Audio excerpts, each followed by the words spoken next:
A couple months ago, my friend's cousin, a single mother, bought a new cell phone.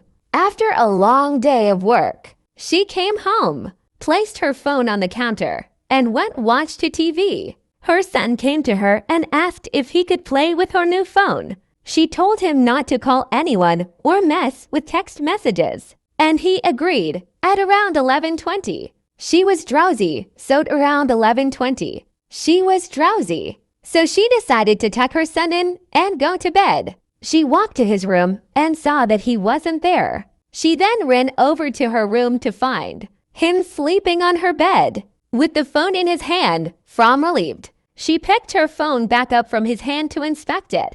Browsing through it, she noticed only minor changes such as a new background, banner, etc. But then she opened up her saved pictures. She began deleting the pictures he had taken until only one new picture remained. When she first saw it, she was in disbelief. It was her son sleeping on her bed, but the picture was taken by someone else above him, and it showed the left half of an elderly woman's face. A father went to say good night to his 7-year-old son, very well knowing that if he didn't, his son would have trouble sleeping. It was a nightly routine between them. He entered the dimly lit room where his son waited under his blanket. With the first glance, the father could tell there was something unusual about his son tonight, but couldn't put his finger on it. He looked the same, but had a grin that drew from ear to ear.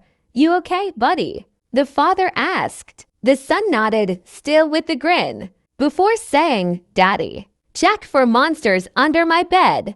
The father chuckled a bit before getting on his knees to check, only to satisfy his son. There, under the bed, pale and afraid, was his son. His real son. He whispered, "Daddy, there's someone on my bed." A hiker decided to go on a hike by himself, something he was not very used to.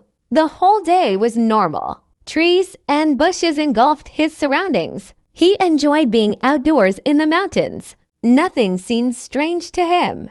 That was until he was making his way back to his car. He figured an 8-hour hike was good enough. The sky was already getting dark and he needed to get back fast. What was odd was how much he didn't recognize the trail back. He began to panic. Night had already taken over, and all he had was a flashlight and no clue on how to get back. He knew it was already too late and too dangerous to keep going through the perilous forest. He began to worry that he would have no shelter for the night, when almost luckily enough, he stumbled across a broken-down cabin. It was dark and seemed like no one had visited it in years, but he knew it was the only place where he could rest until daylight, especially since his flashlight was running out of battery.